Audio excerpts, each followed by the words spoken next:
I'm going to show you how to rank #1 in Google using a proven 8-step SEO process to help me achieve results like this, and this. If we haven't met before, I'm Nathan Gotch, the founder of Gotch SEO Academy, co-founder of Rankability, and author of The SEO Entrepreneur. And since 2013, I've led hundreds of successful SEO campaigns. And today, I'll reveal my process that's working right now. So like this video to show me you're excited, and let's dive in. So #1, pick the right keyword. So if you have an existing site, the best thing to do is always start with your existing keyword profile to find keyword targets. So what I recommend doing is putting your site through SEMrush and then start to use these filters to identify really good, high quality opportunities. Now, keep in mind, a lot of people just will immediately resort to search volume, and search volume is one of the worst ways to qualify a keyword.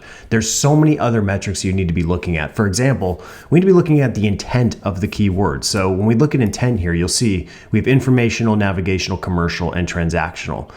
Informational keywords are fine, but they're typically only good to target when you've already handled a lot of the bottom of the funnel keywords, which are more commercial and transactional in nature. So I'll be showing you why that is, but the main reason is because keywords that have commercial or transactional intent have a high probability of converting.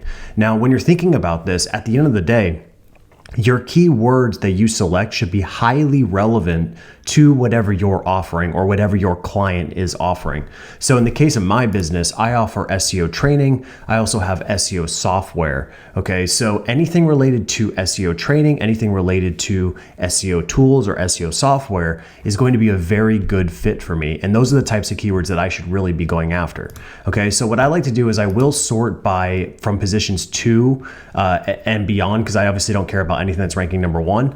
And this is where I will begin my filtering process. And then I'll also sort by KD. So I basically only going to look at keywords where the KD is up to 49%. This just is an indication of how competitive the keyword is from a link building perspective, from a backlink perspective. Meaning the sites that you're up against have either a strong link profile or a weak link profile. Okay, and there's one kind of nuance here you got to be careful with is when you're looking at KD. This is ultimately the overall strength of the competitors on the page level. Okay, so if you were to open this up, we just pick any of these random ones here like SEO jobs, you're gonna see if you go down here and you see this is a KD of 42, this is an indication of how competitive it is on the page level, not the overall domain. So when you go down and you look, you're gonna see page authority score. This is how strong the page is, not the domain as a whole. So you need to be actually looking at both. You don't wanna just look at the domain or the page strength. You also wanna look at the overall strength of the domains as well, because otherwise, you could technically find let's say a low competition keyword according to keyword difficulty, but if you're up against really authoritative domains, it still may be very, very difficult to rank. Okay, so you have to make sure you look at both. All right, now that's kind of part 1.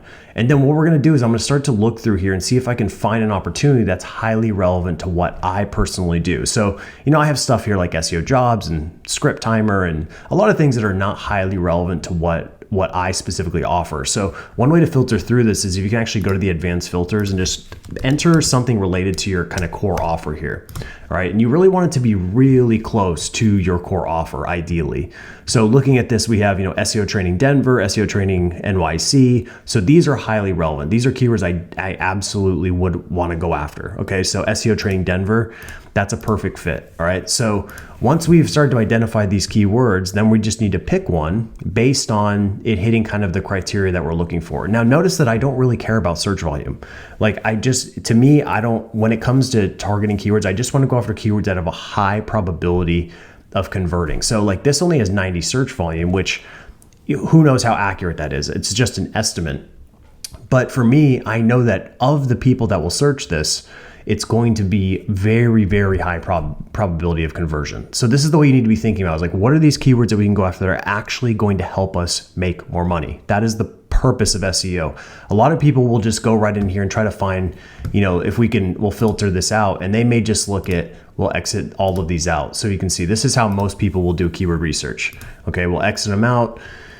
And then what they'll do is they'll just go right into here and they'll sort by volume, okay? And they'll be like, oh, okay, well, these keywords have the most volume, so maybe I should go after these.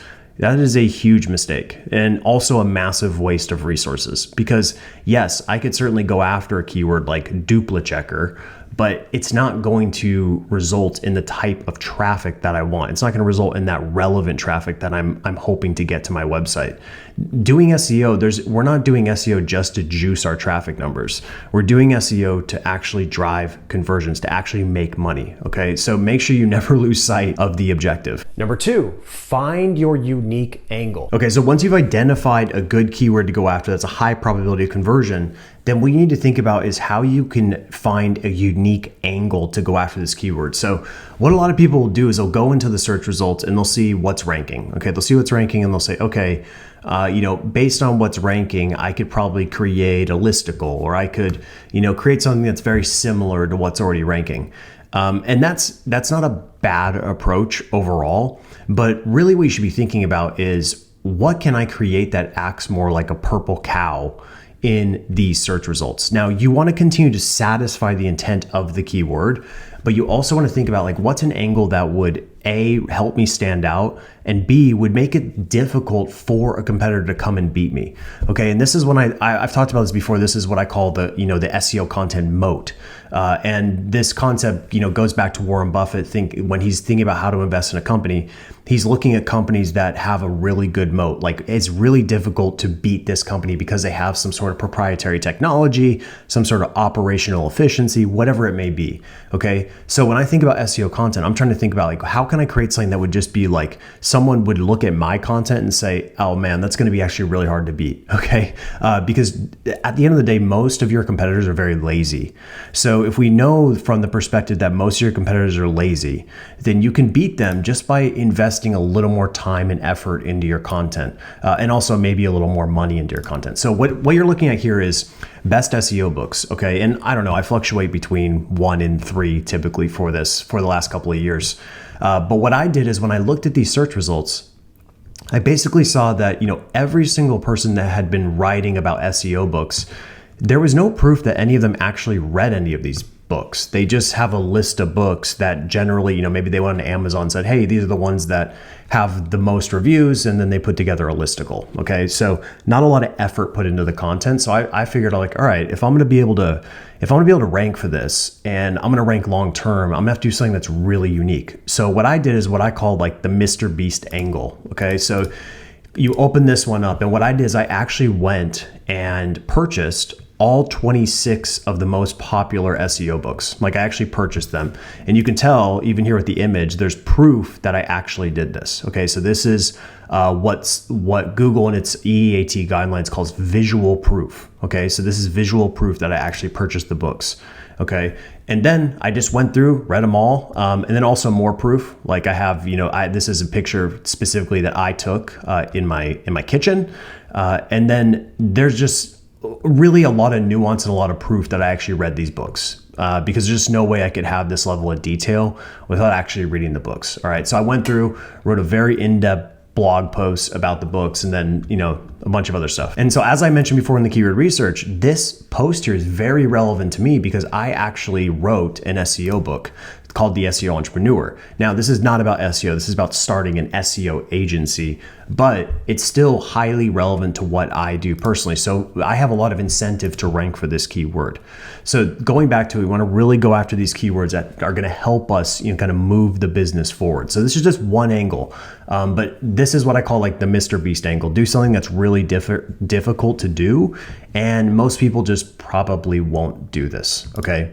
Another one here is best CMS for SEO. So I've been ranking for this for probably since like 2016 or 2017, a really long time. And I'm beating a lot of super strong domains. Like HubSpot's beating me right now, but I'm beating SEMrush. I'm beating a bunch of, like, really powerful websites that are way stronger than me and way more trusted than my domain. Now, the way that I did it, though, is when I looked at the search results, I saw that pretty much everyone just had a bunch of general lists about the best CMSs. There was no proof as to why it was the best CMS. So what I did is I actually went and did an analysis and created data, unique data, original data, that I could showcase. Okay. And it's not super long, it's not super in-depth, but it's a unique angle. And that's one thing that people don't think about is if you have a good angle, and it's unique compared to what's ranking, it actually helps you stand out in the SERPs, but it also helps you attract more backlinks because you're not just another generic article about best CMSs. Like you've actually brought something new and original to the table. Okay. And that's what I try to do with my content. I try to find like, what's the angle that I can bring? So you can see here, my original study was in 2016 and I did it again in 2024. I'll do it again maybe in another 2 or 3 years. But this gives me like some historical data that I can kind of benchmark from. And then as time goes on, this asset will become deeper and more data rich, which then kind of creates that compound effect. Okay. So once again, finding a unique angle. Number 3, set your writer up for success. All right, so what we want to do is to make our content writer's life a lot easier, we can use tools to ultimately streamline this process. So prior to Rankability, I used to build SEO content briefs manually. Like I'd have to manually build out these content briefs and then manually create the outlines. And then now what happens is this is much easier. So like I just took a keyword that I think Gotcha SEO is ranking, I don't know, maybe number 8 or 8 to 10 or something. It's not ranking exceptionally well, okay, for keyword research services. So what I did is I went into the Rankability Content Optimizer, selected import URL content, put the keyword in that I want to rank for, and then put the URL that is currently ranking for this keyword, and then just run the optimizer. Okay, so once the analysis is complete, because we didn't import, it actually imported the content brief for us. And this is basically, it extracted everything from the existing asset. Now, if we want to upgrade this asset and change it, what I'd recommend doing is actually starting from scratch. Now, you can just click the AI brief button, or you can manually build this yourself, but we'll click the AI brief. And what this will do is it's going to use OpenAI to analyze and GPT-4 to basically create this brief for us. All right. And this can be done in seconds. Now you can do this with existing content. You can do this with new content. Doesn't make a difference, but this will give us roughly the content we need, or the kind of the foundation we need to assign this to a content writer. Okay. And then we go over to the outline. And once again, it extracted my existing outline, but we'll go ahead and create one from scratch. And what this will do is it will actually analyze the top ranking results and build out an outline that's going to be highly relevant to this keyword. Okay. And I don't recommend just like using the exact outline as is, but I would more view it as like a really good baseline to begin with. And then you can kind of build upon that outline. So you can see it happens really fast, super quick. And you can see it's a very good outline on the first draft, like right away, it's super good. Now, what I would do is I would clean this up, get it all squared away. And then for a writer, all we have to do is actually go to the share button. We're going to copy this, and you can actually just go ahead and paste this shareable link to a writer. And now what they have is they've got the overview of what you're hoping for. They've got the SEO components of the things that we're trying to achieve. It's got some similar content. So this extracts from the top ranking results. And then it's also got the content outline that the writer is going to be able to work with. Now, the content writer can actually go into the content optimizer, and we'll actually just go ahead and get rid of all of this. And they can go into the content brief, go down here, and then they can just paste that outline in here. Okay. And what that will do is now we've got the outline in here, and then you can actually send this over to them. They can just start writing the content based on the outline. And most importantly, they can start writing the content based on the NLP keywords. This is really critical. So I'll be talking about this in a second, but this is what I would recommend doing to build this foundation for the writer, because you just send this over to them and now you've actually set them up for success. I've actually heard some agencies that say they don't even send content briefs to writers, and that is a huge mistake. You want to be able to get them to create the content with SEO in mind, but also give them the freedom to use their creativity and explore and build this content the way that they want. But it needs to be built with the proper relevance and the NLP keywords in there as well. Like, we need to have that in there to build the most relevant asset imaginable. So I'll talk about that here in a second. Number 4, create hyper relevant content. So the beauty of using natural language processing, or NLP, or now natural language understanding, NLU, they're kind of interchangeable terms, but the geeky terminology aside, what we're doing is we're analyzing the top ranking results. And what this tool is doing is it's extracting those really important phrases out of the top ranking results, which then allows you to build content that's highly relevant for whatever keyword you're going after. So the keyword that I'm going after here is SEO for dentists, okay? And you can see it has a rankability score of 98, this existing content. Now, with this particular asset, this keyword was ranking like number 70 for, I think, at least a year and a half. It was just doing really poorly. Now, keep in mind, this was an AI test, so I was running AI content on this one. It just did really, really poorly. So what I did is I replaced the content completely, got rid of the AI, rebuilt it with rankability, and then wrote this content myself. Okay, I wrote it myself. So, an actual writer writing it. And then making sure that as I build this content, I'm going after these topics. Now, this is a very important nuance. Okay, there's a lot of content optimization tools out there. A lot of them are great. But the one thing about our tool that, I'm really trying to emphasize is that it's really about topics. Okay, so when I'm looking over here, I'm not thinking about, how do I inject these keywords into my content? I'm thinking about, okay, here's user experience. Okay, user experience, that is a topic. I need to have something in here that talks about user experience and why that's so important for SEO for a dentist. Okay, once again, keyword research, dental website, digital marketing, ranking factors. I don't even view these as keywords. I view these as topics. Okay, so I'm thinking about I need to add sections in my content to support these topics. Okay, and what we found based on lots and lots of testing, that you don't need to care about how frequently, based on the quantity of these keywords that you inject in your content. That does not matter at all. What matters is that you're hitting these topics in your content. It doesn't matter whether you use it once or you use it a lot. I don't even recommend using it a lot. I recommend just hitting it once, a couple times, and don't even think about how many times you're hitting it. But what you need to be thinking about is I need to hit these topics at least once. And if you do that, we've seen that there's no difference. And in fact, we've actually seen a difference from when you go overboard. So there are some tools out there that will tell you use this keyword X amount of times. Okay. We've actually found that when you do that, you actually end up over optimizing your content and it actually will underperform. So we found that actually a more conservative approach that's more focused on fulfilling the gaps in the content and making sure we've got the proper topics in there is actually 10 times more effective for performance.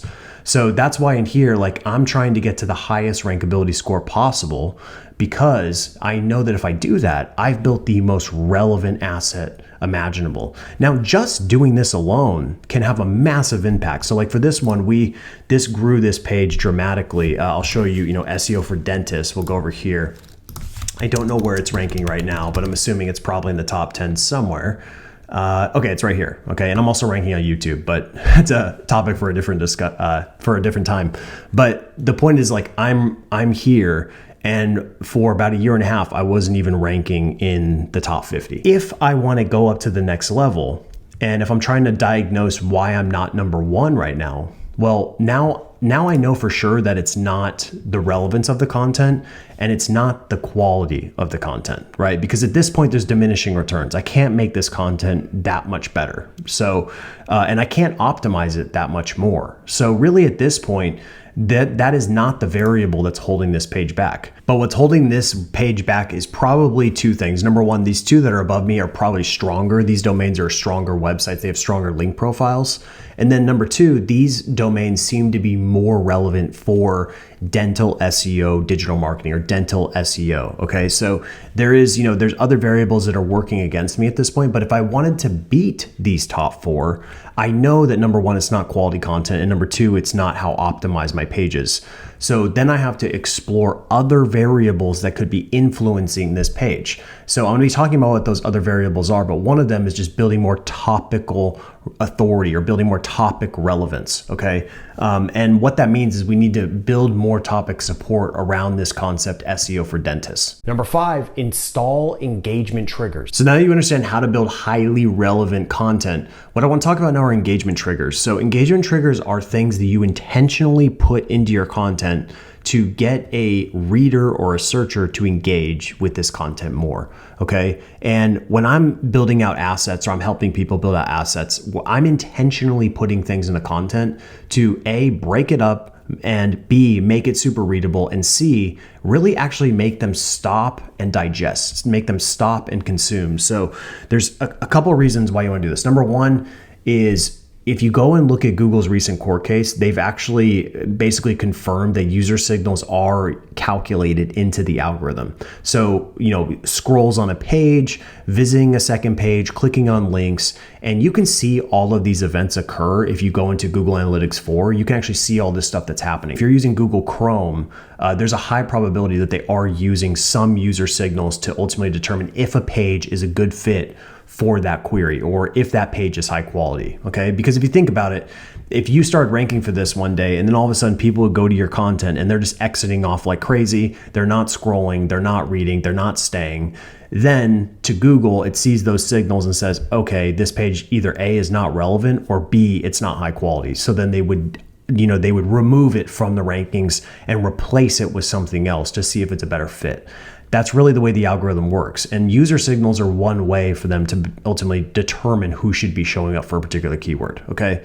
Now, there's a few things you can do. Number one is just use some best practices to make your content more readable. Use a lot of headlines, okay? Lots of headlines. Break your content up. Notice that I don't have big, huge paragraphs. It's like one single sentence. It's built for internet readers, okay? You don't want to write your content like it's a dissertation. No one is going to read that. Use bullet points. Use unique images. Like, I love using images like this because what it does is it calls your attention to it, and you want to look at that and say, what is that red thing? And it stops you. It stops you in your tracks, okay? Once again, I'm doing this here as well, right? I'm underlining things, I'm making unique content, and I'm building really kind of like finding unique memes that would stop someone to want to look at this, okay? That every little second counts when it comes to driving engagement, okay? So that's what I'm doing. I'm always trying to find ways to make the content really, really unique and as engaging as possible, right? Treating it kind of like it's a long form sales letter where I'm trying to keep someone super engaged to get them to the end of it so that they can actually buy something. Now, in the case of this, I'm just trying to get them to get to the end of it so they can give me good user signals. That's all I'm trying to do, okay? So there's so many ways to slice and dice this. And one other thing you can do too is, obviously use best practices. You can model a lot of what I'm doing here if you'd like, but you can also install user tracking tools on here. So like I use MouseFlow, and what MouseFlow will do is it will actually show me if users are scrolling, if users are clicking, where their concentration is. I can see all of that data. And so if I have a page that's underperforming, I can go and look at MouseFlow and say, oh, wow, people are really bouncing off this page. And what I found actually on my website is that I used to have a big, huge featured image here. So it'd be a headline and then a huge featured image. And I found that by eliminating that, it actually increased engagement pretty dramatically. And I also moved this headline really, really high up here. So that way they don't have to scroll super far to actually get to the content. So these slight adjustments I made based on quantifiable data, and then I tested it. And based on my tests, I found that this format here works best. Number 6, leverage existing assets. So as soon as you finish your new asset, the best thing that you can do is immediately start looking for opportunities to promote this asset internally. And what I mean by that is really just look for internal linking opportunities. So in the case of my business, I have this best SEO tools for agencies. And as soon as I published this, the first thing that I did is, number one, I pinned it to my blog, right? So if you see here, this is /blog. And the reason is because I know that my blog, if you go into the footer, is right here, which means it's only one click deep. So it's only one click deep into my architecture, which means that Google's going to be able to crawl, index, and rank this page much faster. And every time Google's going to revisit my site, it's going to see this asset here, okay? And I want that because it's a high priority asset. So any high priority assets, you should try to get them high up into the site architecture. Then on top of it, because this is an important asset for my business in particular, I also added it to the site-wide navigation, okay? Once again, very, very important. Then I immediately started looking for assets, existing content where I can inject a internal link to this asset, all right? So I will use this little related block when I can't find a good kind of place to put that that particular link, I'll use this method here. Number 7, build more topic support. Okay, so if you're having a hard time finding internal linking opportunities, then it's usually an indication that you're lacking topic support. So I want to show you 2 different examples here on Gotcha SEO. So on Gotcha SEO, I have a blog post about Psycho-Cybernetics book summary. Okay, so this is a book that this is one of the first books I read after college, and it had honestly a pretty big influence on my business journey and just my personal life in general. It's a really, really great book for fixing your mindset. But regardless, I want to show you this one in particular because this is an example of a good asset that's optimized very well that probably will struggle to rank without additional signals to ultimately rank to get to number 1. Okay, so on its own, it competes well with what's ranking. Okay, but the problem is that above me are very highly relevant and authoritative domains. So number 1 is Blinkist, very strong website, very good brand equity, lots of links, and it's highly relevant to the topic of book summaries. So it's going to be a like climbing Mount Everest to beat this domain for this particular keyword. Now, it can be done. I can overpower them with links. I can overpower them with kind of micro topic authority. But at the end of the day, it's going to be very, very difficult. And the reason is just purely because they've written about those topics so much. Now, if you look at my site, if you just do a site colon search and then search something a little bit broader, you can see what you've actually created content on around that kind of broader topic. Now, when you look at my site, not a whole lot. I've got about 4 pages that are about books or book summaries in general. So just not a lot of material here.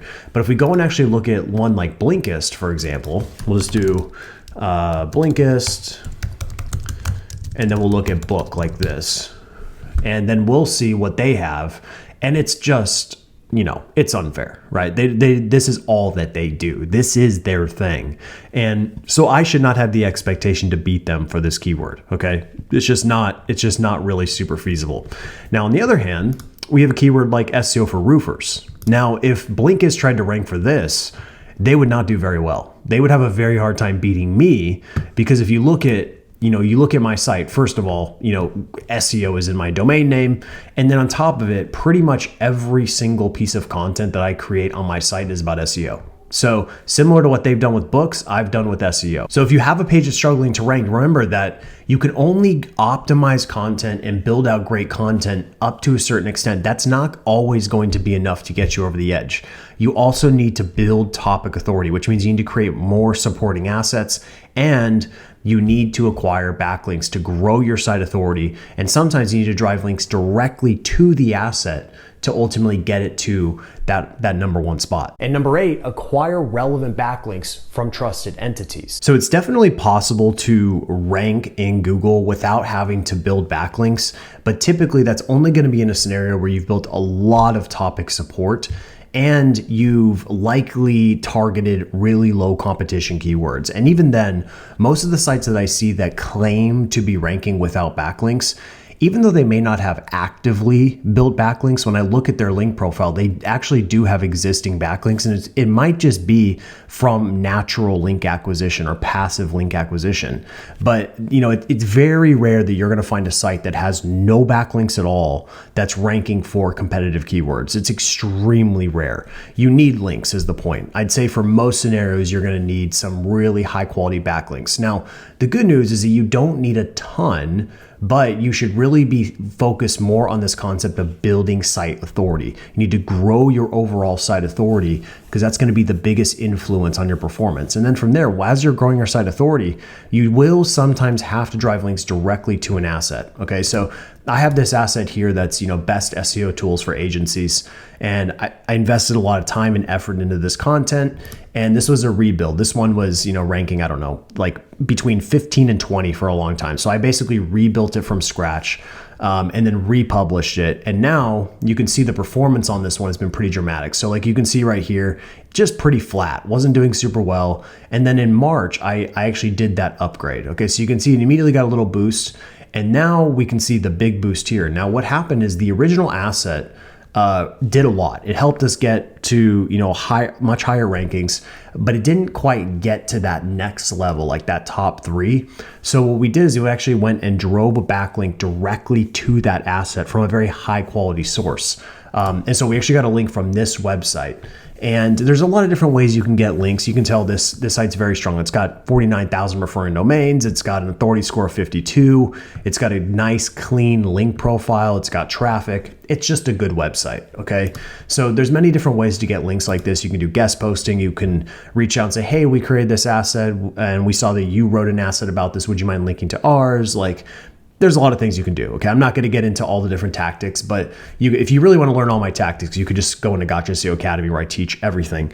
But the point is that, at a high level, you do sometimes have to get some links directly to that asset to take it to the next level. And that's what you're seeing here. This is that next level kind of performance that can be achieved with links. And like I said, if you have a little bit of a site authority, you don't need a lot. You don't need a ton. We've only built one. Obviously, you can build links yourself, do it manually.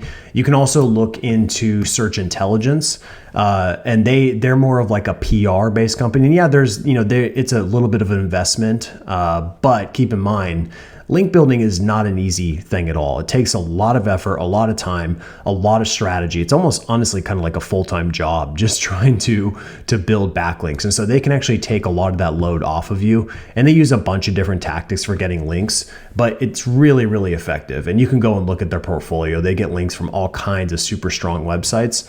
And so at the end of the day, like, you should try to get links from really relevant websites, but you should also blend in a lot of links from super trusted entities. Okay, I talk about this a lot, really trusted entities. So we're talking about yahoo.com or Forbes or Huffington Post. Like, those types of links can make a really, really big difference because they're sending so much trust and authority to your site. So definitely check out Search Intelligence and get in touch with them and see if there's an opportunity for you guys to work together. So that's how you rank #1 in Google. Please like this video if it was helpful and subscribe for more SEO training videos.